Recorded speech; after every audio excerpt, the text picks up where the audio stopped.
নমস্কার বন্ধুরা। তো আজকে আমি কিন্তু ছাদ বাগানে, আর দেখেন আমার ছাদ বাগানে কি সুন্দর সুন্দর রাই শাক হয়েছে। তো প্রতি সপ্তাহে তো আমি অনেক জায়গাতে জঙ্গলে ঢুকে ঢুকে আমি আপনাদেরকে এক একটা গাছের গুণাগুণ বলি। তো যেভাবে মানুষের গুণ থাকে আমরা জানি, সেইভাবে প্রত্যেকটা গাছ কিন্তু এক একটা গুণ সম্পন্ন।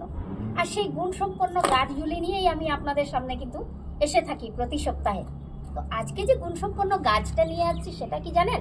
রাই শাক। এক একটা অঞ্চলে এক একটা নাম থাকে। তো কোনো অঞ্চলে রাই শাক, কেউ বলে লাই শাক, কেউ বলে লেটুস। এটাকে অনেকজন এক একটা নামে এটাকে বলে। তো আজকে কিন্তু আমি আসছি সেই রাই শাক নিয়ে আপনাদের সামনে। আর এই সিজনে তো জানেন, ঠান্ডার সিজনে এই রাই শাক কিন্তু খুব সুন্দর হয়। আর আমার ছাদ বাগানে দেখেন কি সুন্দর পাতা হয়েছে। দেখেন তো, এই যে দেখেন কি সুন্দর পাতা হয়েছে, দেখতে পাচ্ছেন তো কত বড় বড় সেই পাতা হয়েছে দেখেন। আর আমি কিন্তু আজকে আপনাদেরকে সেই পাতাগুলোর গুণেই বলবো। তো আমরা জানি যাদের ভিটামিন এ খুব কম থাকে, ভিটামিন এ কিসের জন্য? সেই চোখের জ্যোতিটাকে ঠিক রাখতে। আর আজকাল তো চোখের সমস্যা খুব বেশি হয়ে থাকে, একদম অল্প বয়স থেকেই চোখের জ্যোতিতে কম হয়ে যায়। তো সেই চোখের জ্যোতিটা ঠিক রাখার জন্য আমরা কি করতে পারি? শাক খেতে পারি। আর তার মধ্যে কিন্তু একটা স্পেশাল শাক হলো কি, আমার এই রাই শাক। তো সেইভাবে এই রাই শাক কিন্তু শুধু চোখের জন্য নয়, ব্লাডে কোলেস্টেরল কন্ট্রোল করতেও এই রাই শাক।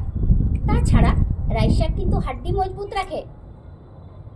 জানেন, যাদের আমরা দেখতে পাই গেটে বাত থাকে অনেকের, তো গেটে বাত থেকে বাঁচার জন্য কিন্তু এই যেটাকে বলে অস্টিওআর্থ্রাইটিস, তো সেই আর্থ্রাইটিস থেকে বাঁচার জন্যও কি আমাদের এই রাই পাতা কিন্তু খুব কাজ করে। তার মধ্যে হলুদ রঙের ফুল হয়, এতটুকু উঁচু উঁচু দেখেন গাছ হয়েছে, পাতা সুন্দর হয়েছে। এবং এই গুণসম্পন্ন পাতা কিন্তু আপনারা খাবেন বন্ধুরা, জানেন এত ভালো কাজ করে।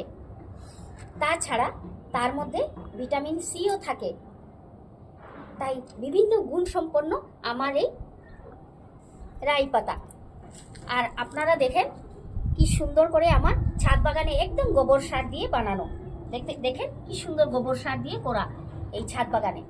তো এই গোবর সার দিয়ে করা ছাদ বাগানের রাই পাতা যেরকম লাগানো আছে, ঠিক আপনারাও কিন্তু এই সিজনে লাগিয়ে খাবেন।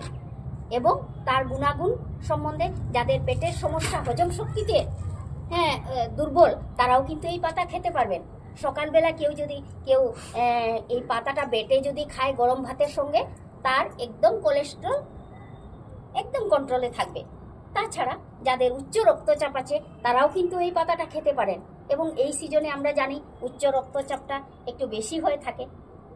তো আপনারা কিন্তু সেটার জন্য এই পাতাটা খেতে পারেন, রান্না করেও খেতে পারেন বা বেটেও রসুন দিয়ে এই পাতাটা খেতে পারেন। তাহলে কিন্তু পেটের জন্য, কোলেস্টেরলের জন্য, সব কিছুর জন্য খুব ভালো আমার এই রাই পাতা।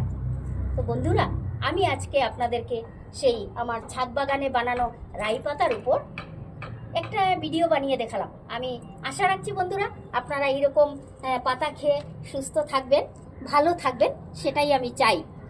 তাই প্রতি সপ্তাহে আমি আপনাদেরকে এক একটা এই পাতার ভিডিও বানিয়ে দেখাই। তো এই বলে বন্ধুরা আমার আজকের সাপ্তাহিক ভিডিও এখানেই শেষ করছি। নমস্কার।